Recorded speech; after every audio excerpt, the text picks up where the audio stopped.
Haleluya. Ayo dong, lebih semangat lagi. Boleh ajak teman sampingnya. Kita mau seru-seruan bareng ya. Dan Tuhan kita baik, amin. Let's sing this. Endless praise. Oh, you are God, and we lift you up.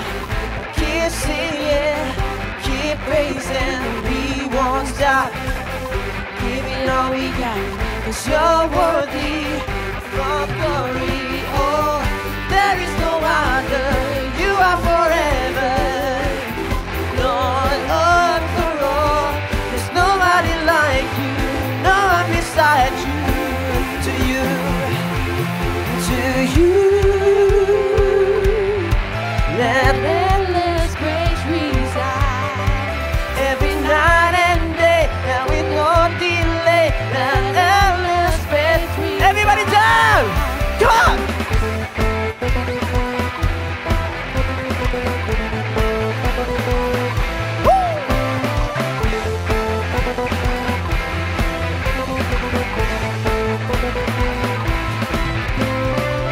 Can we make more noise for Jesus? Say amen! Boundless love, not before the sun. Your glory, eternal, never stops. Giving all you got, creation, keep singing. Oh, there is no other, you are forever. Lord of the Lord, there's nobody like you, no one beside you. To you, let endless praise resound. Every night and day, and with no delay, let endless praise resound. Sing it once again. To you, let endless praise resound.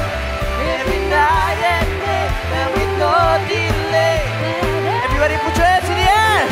1, 2, 3, let's go.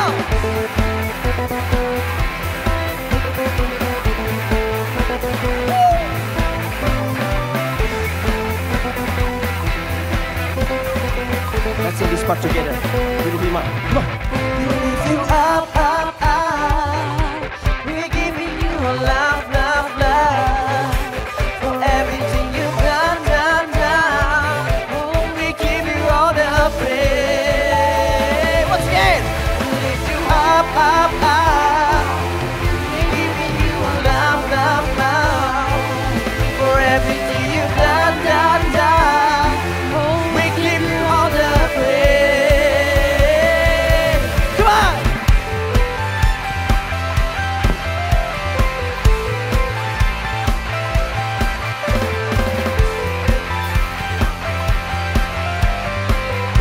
Teman-teman yang sering nyanyiin ya. To you.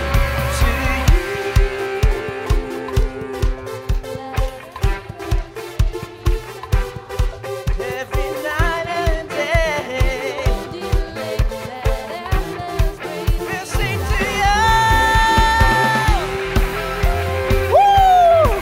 Let endless praise resound. Every night and day, and with no delay, let endless praise resound. Sekali lagi, Papa. To you. Woo!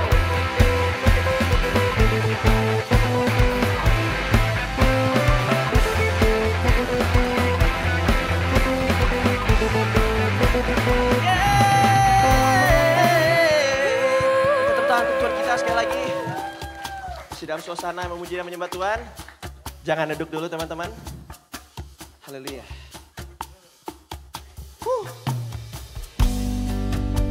Lord, we want to surrender to you. We want to give our burdens to you, Lord. Because we know that you have a plan for each and every one of us. We know that your way is better, Lord. We want to make room for you in our life, Lord. We want you in our hearts. Let's sing this song. Here is where I lay it down, every burden, every crown. This is my surrender. This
lift your hands and sing, thank you, Jesus. Say, I surrender to you, Jesus. Sing, I need you, Lord. Come on, lift your hands and sing. I surrender to you, my Lord. I know my life is in your hands.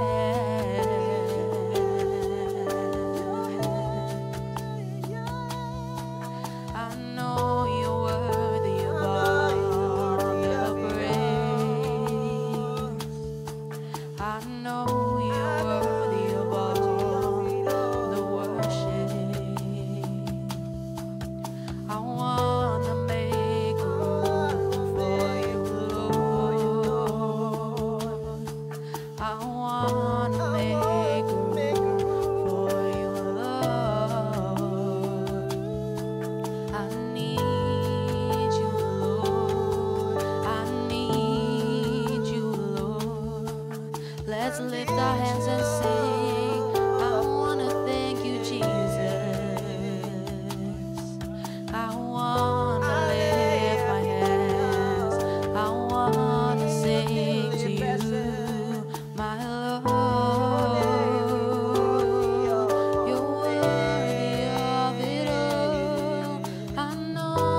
Boleh sekali lagi berikan tepuk tangan untuk Tuhan kita. Oke, hari ini Kak Novi akan bagiin firman Tuhan. Kak Novi akan pertama-tama akan sharing dulu. Nanti kalian akan belajar sendiri juga apa yang kalian dapat. Nah, yang Kak Novi sharing kan adalah apa yang Kak Novi renungkan dari pembacaan Alkitabnya. Nanti setelah Kak Novi selesai sharing, bagian kalian yang akan merenungkan firman itu sendiri dan apa yang kalian dapatkan. Gitu ya, boleh ditampilin slide-nya. Fear over fear. Apa artinya? Takut dari takut. Takut atau takut? Apa fear over fear? Takut? Takut terhadap ketakutan. Apalagi? Takutan di atas ketakutan. Good. Kira-kira ketakutan apa yang di atas ketakutan tadi? Nah, sebelum Kak Novi bagiin, kan kita tema bulan ini tuh temanya courage ya, keberanian. Nah, hari ini Kak Novi bahas tentang ketakutan. Setiap kita punya ketakutan, benar atau salah pernyataannya? Apakah kita semua punya ketakutan? Ada yang gak punya ketakutan? Ada yang gak pernah takut? Ada yang gak bisa jawab? Oke. Coba apa hal yang paling kalian takutkan? Boleh kasih pendapat gak ya? Oh Tuhan, tepuk tangan. Selain Tuhan ada gak? Hal yang kalian paling takutkan yang realistis? Takut ketinggian? Takut setan? Seperti yang Dalisa bilang, judul ini adalah Fear over Fear. Ketakutan di atas ketakutan. Nah, kita mau belajar tentang keberanian, apa hubungannya dengan ketakutan. Boleh next, Kak? Kita akan belajar dari Mazmur 27 teman-teman. Boleh buka teman-teman Mazmur 27 semuanya. Mazmur 27 itu adalah Mazmur yang ditulis oleh Raja Daud. Kita akan belajar apa yang dia alami dan bagaimana dia ngerespon dan apa hubungannya dengan judul kita hari ini. Kita baca di bagian pertama. Oke, part 1 dari ayat 1 sampai 3. Bagian pertama adalah ayat 1 sampai 3. Kita baca sama-sama dulu sebelum kita ringkas apa maksudnya. Ayo, 1, 2, 3. Dari Daud, Tuhan adalah dan keselamatanku. Kepada siapakah aku harus takut? Tuhan adalah benteng hidupku. Terhadap siapakah aku harus gemetar? Ketika penjahat-penjahat menyerang aku untuk memakan dagingku, yakni semua lawanku dan musuhku, mereka sendirilah yang tergelincir dan jatuh. Sekalipun tentara berkemah mengepung aku, tidak takut hatiku. Sekalipun timbul peperangan melawan aku, dalam hal itu pun aku percaya. Siapa yang ngomong tadi? Apa yang dia alamin? Apa? Peperangan, dia sedang dikepung musuh. Apa yang dia declare dalam hal ini? Yes, dia bilang apa? Tidak. Ayat 3, dia bilang apa? Sekalipun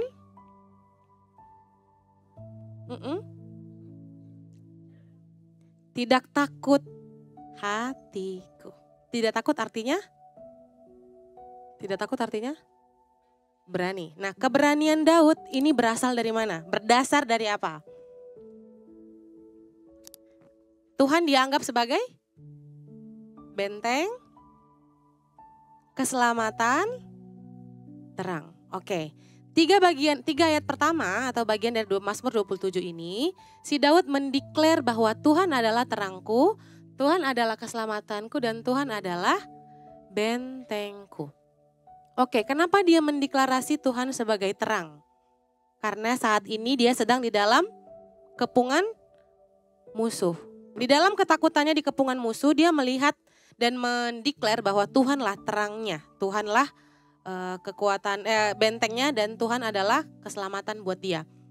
Kalau kalian punya musuh, apa yang akan jadi solusi buat kalian? Kalau kalian tahu kalian dikepung musuh, apa yang kalian lakukan? Marah-marah jadi latihan ya, bela diri gitu ya. Atau beli alat perang gitu ya.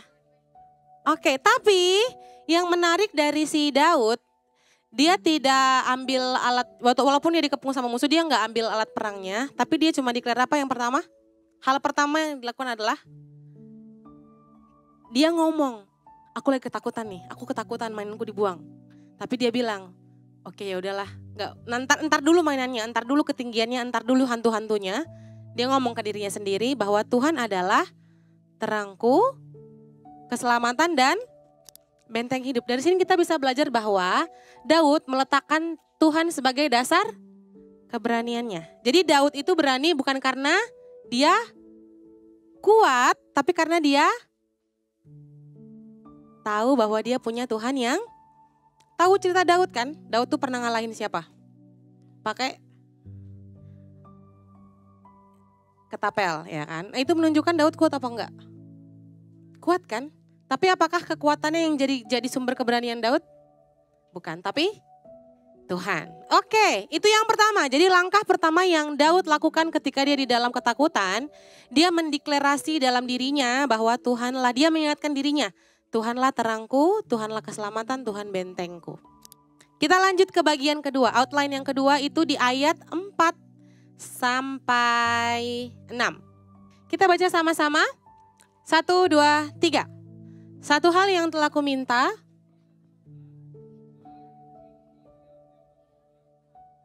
seumur hidupku, menyaksikan murahan Tuhan dan menikmati bait-Nya. Sebab Ia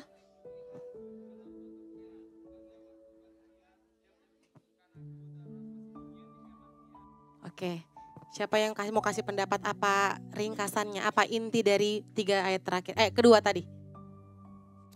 Ada yang mau kasih? Apa inti dari 3 ayat kedua ini, 4 sampai 6? Ada yang mau kasih pendapat? Berapa? Berserah, oke. Ada yang mau ngomong lagi? Tadi ayatnya dimulai dengan apa? Satu hal yang kuminta. Apa yang diminta Daud di dalam ketakutannya tiba-tiba? Oke, tadi kan kita bahas kalau kita takut biasanya, kalau takut ketinggian kita menghindari takut, menghindari tinggi ya kan?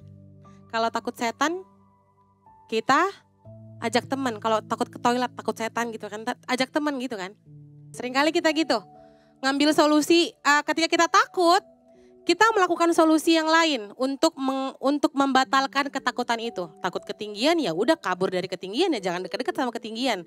Takut sama setan ya nyalain lampu, jangan gelap-gelapan. Takut ditinggalin ya udah pertahankan sebisa mungkin sampai mengorbankan dirinya demi supaya gak kehilangan. Tapi tadi Daud takut apa tadi? Takut dihalau, takut sama musuh kan. Kalau mau diperang harusnya logikanya Daud tuh cari apa? Apa yang dia minta harusnya? Kabur. Minta senjata gitu kan. Ya Tuhan berikanlah aku senjata. Itu kan harusnya yang dia minta. Tuhan berikanlah aku pasukan yang banyak supaya aku bisa melawan musuhku. Itu kan logikanya. Iya gak? Tapi apa yang Daud minta? Dia bilang cuma satu. Yaitu apa? Satu hal yang telah aku minta kepada Tuhan itulah. Yaitu diam seumur hidupku. Menyaksikan kemurahan Tuhan dan menikmati. Apa yang dia minta di dalam ketakutannya? Diam di rumah. Nyambung gak sama musuh yang lagi mau ngepung dia? Kelihatannya gak nyambung. Tapi inilah yang menarik dari Daud. Dia tahu bahwa hidup ini itu maksudnya masalahnya gede iya. Tapi dia butuh sesuatu yang lebih besar. Yaitu Tuhan. Nah bedanya ada lagi nih. Tadi yang kita kan belajar yang pertama. Daud dalam menghadapi masalah dia declare. Tuhanlah yang jadi kekuatan. Yang kedua fokus hatinya Daud adalah kepada siapa? Tuhan. Ketika kita punya masalah seringkali yang jadi fokus kita adalah masalah. Sehingga kita terus berpikir kalau kita punya masalah sampai akhirnya kita jadi gak berani ngapa-ngapain. Contohnya apa ya? Contoh masalah yang bikin kita takut adalah masalah keluarga, orang tua misalnya. Aku takut dimarahin orang tuaku. Akhirnya karena aku berpikir orang tuaku ini bermasalah. Emang aku gak jelas, emang aku ini anak yang begini, aku yang anak yang begitu. Aku itu emang gak cukup, I'm never enough dan bla bla bla. Akhirnya kamu fokus terus sama apa yang kamu gak punya, fokus terus sama masalah yang kamu punya. Sehingga kamu terus-terusan down, berakhir di isolasi. Gak pergi kemana-mana, malu, ngapa-ngapain gak berani. Ya enggak? Kalau kita fokusnya sama masalah. Tapi kita belajar hari ini dari Daud. Ketika dia tahu bahwa siapa yang lebih besar, dia fokus kepada Tuhan. Dia tahu bahwa yang terpenting dari setiap masalah yang dia punya adalah aku mau tetap diam di dalam rumah Tuhan. Itu yang terpenting buat dia. Terserahlah musuhku ada banyak, ada berapa. Cuma yang paling penting adalah aku mau diam di dalam rumah Tuhan. Boleh baca sama-sama yang ditulisan warna putih di bawah yang kecil? 1, 2, 3. Takut akan Tuhan, oh ya. Takut akan Tuhan artinya menjadikan dia pusat hidup. Bukan menjadikan masalah sebagai pusat perhatian. Nah ini yang kedua. Tadi yang pertama dia declare imannya. Yang kedua dia ngapain? Fokus hatinya kepada Tuhan. Kita lanjut. Apa hal ketiga yang Daud lakukan menghadapi ketakutannya? Di ayat 7 sampai 12. Ya. 7 sampai 12 kita baca sama-sama. 1, 2, 3. Dengarlah Tuhan seruan yang kusampaikan. Kasihanilah aku dan jawablah aku. Hatiku mengikuti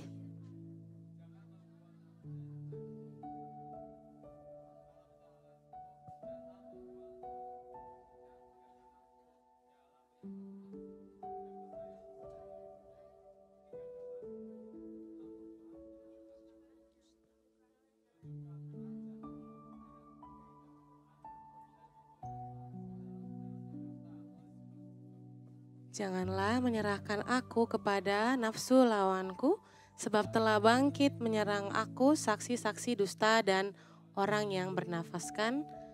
Oke. Hal ketiga yang Daud lakukan adalah berdoa. Oke. Tadi kita lihat dari yang bagian pertama, Daud itu berani. Sekalipun dia punya musuh, dia tahu dia punya Tuhan yang kuat. Dia berani. Yang kedua, dia punya fokus hatinya kepada Tuhan. Nah, di bagian ketiga dia ngapain? Berdoa. Di dalam doanya Daud jujur dengan ketakutannya. Dia takut ditinggalkan sama Tuhan. Dia takut bahwa Tuhan akan marah sama dia. Karena Daud sadar bahwa dia adalah seorang yang berdosa. Tahu nggak Daud itu berdosa? Apa dosa Daud yang tertulis? Ada banyak dosanya. Tapi yang tertulis apa? Apa coba? Apa? Merebut Batsyeba. Terus apa lagi? Membunuh, ya kan? Membunuh. Merebut istri orang, apalagi? Berperang itu kan membunuh orang ya. Oke, dia tahu kalau dia seorang yang berdosa. Dan dia tahu kalau kita berdosa Tuhan akan marah, logikanya kan. Tapi di titik ini dia jujur, Tuhan jangan tinggalin aku. Jangan marah dan tolong jawablah aku. Nah di sini Daud jujur dengan Tuhan dengan apa yang dia rasakan. Dan buat Kanovi hal yang paling menarik dari pasal ini adalah ayat 10. Ini yang sangat Kanovi renungkan dan Kanovi simpan dan Kanovi renungkan gitu. Bagaimana Daud bisa melihat Tuhan di titik ini. Kita bisa baca ayat 10 sama-sama sekali lagi 1, 2, 3. Sekalipun ayahku dan ibuku meninggalkan aku, namun Tuhan. Kanovi berpikir, apa yang membuat Daud ini seberani itu berdoa sama Tuhan? Walaupun dia berdosa, tapi dia tetap bilang, Tuhan jangan tinggalin aku, jangan marah. Kenapa dia bisa berani ngomong gitu? Karena dia punya pengalaman sama Tuhan. Di ayat 10 ini dia bilang, sekalipun ayahku dan ibuku meninggalkan aku, Tuhan menyambut aku. Dia tahu Tuhan itu Tuhan yang baik yang tidak pernah meninggalkan dia. Sekalipun orang tuanya meninggalkan. Ingat kisah Daud sebelum dia jadi raja, dia siapa? Seorang apa Daud? Gembala. Gembala domba itu kerjanya di mana? Di padang rumput. Biasanya padang rumput tuh jauh nggak dari rumah? Jauh ya. Dan biasanya kalau seorang gembala itu dia nggak akan pulang ke rumahnya. Dia akan tetap di sana jagain dombanya, jangan sampai ada yang makan. Ingat kisah sebelum Daud diurapi jadi raja, ada seorang nabi yang datang ke rumah bapaknya untuk mencari, Tuhan mengutus aku untuk mengurapi anak-anakmu jadi raja. Coba mana semua anakmu? Ingat gak cerita itu? Ingat kan? Apakah di titik itu bapaknya ingat sama Daud? Bapaknya cuma membariskan kakak-kakaknya yang hebat-hebat. Yang badannya keren, tinggi, terus pintar. Iya kan? Diajak gak Daud untuk di pertemuan itu? Kira-kira kalau Daud jadi kalian jadi Daud di titik itu, gimana rasanya? Marah ya? Sedih ya? Sedih, mamanya gak inget dia, bapaknya gak inget dia. Udah gitu dia dibiarin sendiri padahal badannya kecil. Daud ini posisinya badannya kecil terus wajahnya kemerahan. Terus dia udah kecil malah disuruh tugasnya ngapain? Gembalain domba. Tahu gak kalau gembalain domba itu resikonya apa? Mati kenapa? Dimakan sama apa? Iya. Tapi Daud tuh padahal kecil loh. Tapi anehnya udah tahu dia kecil malah itu yang disuruh orang tuanya untuk pergi ke sana. Kira-kira gimana rasanya Daud? Sedih ya. Tapi dia menemukan bahwa di dalam kesendiriannya pun dia punya Tuhan yang baik sama dia. Tuhan menyertai. Dan itulah yang jadi kekuatan imannya Daud. Di titik ini dia bilang, sekalipun ayahku meninggalkan aku, ibuku juga, Tuhan menyambut aku kok. Itu yang jadi kekuatan buat Daud. Makanya Daud minta jangan sampai Tuhan meninggalkan dia. Sekali lagi, apakah dia di sini minta senjata? Apakah dia minta pasukan? Siapa yang dia minta? Lagi-lagi minta Tuhan yang temanin dia. Oke, kita boleh baca lagi yang putih sama-sama yuk. Yang di bawah 1, 2, 3. Doa di tengah. Keberanian sejati bukan berarti gak pernah takut. Tapi tahu kemana membawa rasa takut. Di titik ini di ayat 7-12 Daud menunjukkan ketakutannya gak? Tadi di ayat 1-3 dia menunjukkan ketakutannya gak?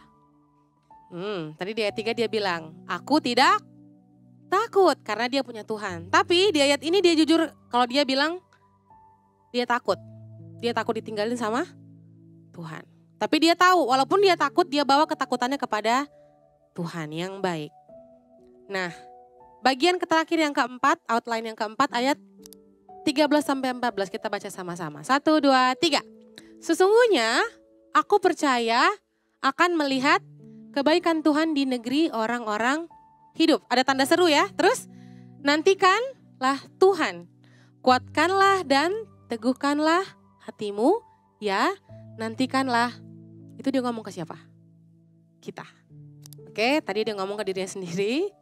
Terus dia ngomong ke Tuhan, dia bawa doa. Terus terakhir dia tutup tulisannya dengan memberikan penguatan atau encouragement kepada apa yang dia suruh untuk kita kerjakan. Kuatkan dan teguhkanlah hatimu dan nantikanlah, wait on the Lord. Di titik ini dia bilang tadi dia percaya bahwa dia akan melihat kebaikan Tuhan. Tapi Kak Novi mau tanya, kira-kira di ayat ini apakah masalahnya udah selesai? Apakah musuhnya udah kalah? Belum. Tapi dia bilang apa? Nantikanlah Tuhan. Sama seperti kita. Daud tahu bahwa kita pun akan punya masalah. Kita punya banyak hal yang membuat kita takut, tapi dia bilang solusinya adalah nantikanlah Tuhan. Kalau kita punya ketakutan, kalau kita punya masalah, bukan solusinya yang kita cari pertama kali. Bukan kayak tadi yang dia bilang, kalau aku takut kehilangan mainan, kamu akan ngapain kira-kira? Umpetin, terus marah-marah. Apakah itu yang diperintahkan Daud? Kalau kamu takut di mana orang tuamu, apakah kamu jadi orang yang kesurupan? Apa yang dia bilang ketika kita mengalami hal yang rasanya itu gak adil buat kita, apa yang Daud minta untuk kita kerjakan? Kuatkan dan teguhkanlah hatimu dan nantikanlah Tuhan. Wait on the Lord. Tunggu sampai Tuhan yang akan bertindak. Dan percayalah selama kamu menunggu, percayalah Tuhan akan mengerjakan sesuatu yang baik. Oke? Dapat sesuatu hari ini? Dapat sesuatu hari ini? Oke, kita baca yang terakhir nih, kunci keberanian. Sama-sama kita baca ya.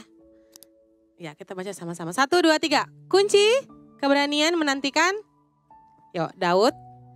Bukan karena keadaannya sudah berubah. Tetapi karena dia percaya Tuhan hadir dan pasti. Yuk, dunia bilang percaya diri sama dengan.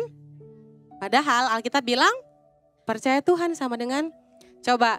Dari tadi kita baca 1-14, ada nggak perkataan yang menunjukkan bahwa Daud percaya sama dirinya? Enggak. Padahal Daud punya track record yang keren nggak? Dia pernah ngalahin Goliat. Bahkan Daud adalah salah satu raja yang selalu menang perang, nggak pernah kalah. Tapi ada nggak dia tadi menunjukkan berdasarkan pengalamanku, aku akan melewati ini dengan kekuatan Tuhan? Ada nggak dia ngomong gitu? Ada nggak dia menunjukkan bahwa dia percaya diri? Gak ada. Gitu ya, Alkitab mengajarkan kita bukan untuk percaya diri, tetapi percaya. Kalau percaya diri ujungnya apa kira-kira? Sombong. Kalau kita percaya diri ujungnya sombong karena kita mengandalkan kekuatan diri. Tapi ketika kita percaya kepada Tuhan, pusat kekuatan kita adalah Tuhan. Itu yang diajarkan melalui Amsal 27 ini. Nah, itu yang Kak Novi bisa bagikan dari apa yang Kak Novi renungkan. Saat ini tugas kalian untuk renungin sendiri apa yang Tuhan bilang di ayat 20 di Mazmur pasal 27. Bagi saudara-saudara yang diberkati Impact Community Indonesia dan ingin memberikan persembahan atau donasi, dapat disalurkan ke rekening Bank Gereja Impact Community Indonesia dan Yayasan Tangan Pengharapan, serta QR Code BCA Mobile, GoPay, OVO, Dana, Shopee, dan Link Aja. Ibadah Impact Community Indonesia menjadi 5 sesi. Ibadah jam 8 pagi, jam 10, jam 12 siang, jam 3 sore, dan jam 5 sore. Seluruh ibadah berlangsung on-site di Mall of Indonesia, lantai P3, Kelapa Gading, Jakarta Utara. Bagi jemaat yang ingin mengikuti secara online, ibadah live streaming dapat diikuti pada pukul 10 pagi waktu Indonesia Barat di YouTube Impact Community Indonesia. Mari bersama-sama untuk datang dan mengikuti 60-minute worship secara on-site setiap Rabu malam, pukul 19.30 waktu Indonesia Barat, langsung di Gereja Impact Community Indonesia, Mall of Indonesia lantai P3. Mari bawa keluarga dan ajak orang-orang yang Anda kasihi. Impact Community Indonesia Friday Service. Ibadah setiap hari Jumat yang ditayangkan secara online pukul 19 waktu Indonesia Barat. Ibadah Saturday Service. Ibadah Sabtu Impact Community Indonesia ditayangkan online setiap Sabtu pukul 19 waktu Indonesia Barat di YouTube Impact Community Indonesia. Setiap ibadah online Impact Community Indonesia sudah tersedia subtitle dalam bahasa Indonesia, bahasa Inggris, dan Mandarin. Anda dapat mengaktifkan dengan klik tombol CC atau closed caption pada layar Anda. Spesial bagi kaum muda, ibadah Impact Youth pukul 17 waktu Indonesia Barat di Mall of Indonesia lantai P3. Bagi jemaat di luar kota Jakarta dapat menyaksikan ibadah youth secara online di YouTube Impact Community Indonesia. Bagi Anda yang ingin tahu lebih banyak tentang firman Tuhan, dapat bergabung dalam Bible Study Impact Community Indonesia melalui virtual setiap 2 minggu sekali pada hari Sabtu pukul 9 pagi waktu Indonesia Barat. Pendaftaran ini gratis dan dapat dilakukan dengan mengisi form registrasi melalui scan QR Code atau dapat menghubungi nomor yang tertera di layar Anda. Saksikan Menabur Cinta untuk Indonesia setiap Sabtu jam 11 waktu Indonesia Barat di YouTube Tangan Pengharapan. Ikuti Daily Devotion setiap hari Senin sampai dengan Jumat jam 6 pagi waktu Indonesia Barat di YouTube Henny Kristianus serta pukul 7 pagi waktu Indonesia Barat di YouTube Yohanes Kristianus. Impact Community Indonesia memiliki sebuah komunitas untuk kita bertumbuh bersama. Bagi Bapak Ibu Saudara yang ingin bergabung di Komsel Impact Community Indonesia, dapat mengisi link form pendaftaran di bawah ini. Bagi Anda yang rindu menjadi jemaat Impact Community Indonesia, dapat mengisi Google Form atau scan QR Code di layar Anda. Saudara dapat mengirimkan permohonan pelayanan doa dan konseling, atau jika Anda memiliki doa yang terjawab, serta kesaksian atas jawaban doa Anda, melalui Google Form, WhatsApp, atau email impactcommunity.id@gmail.com. Bagi Anda yang rindu untuk dibaptis, Anda dapat mendaftarkan diri Anda dengan scan QR Code yang ada di layar kaca, atau menghubungi kami di 0811 9777 745. Tangan Pengharapan memproduksi merchandise Positive by YTP dan batik Tangan Pengharapan untuk menolong pendidikan anak-anak pedalaman Indonesia. Pembelian dapat dilakukan di online store Tangan Pengharapan, di Tokopedia, Shopee, dan WhatsApp merchandise Tangan Pengharapan di 0813 1100 5568. Temukan dan ikuti media sosial kami di YouTube dan Instagram Impact Community Indonesia.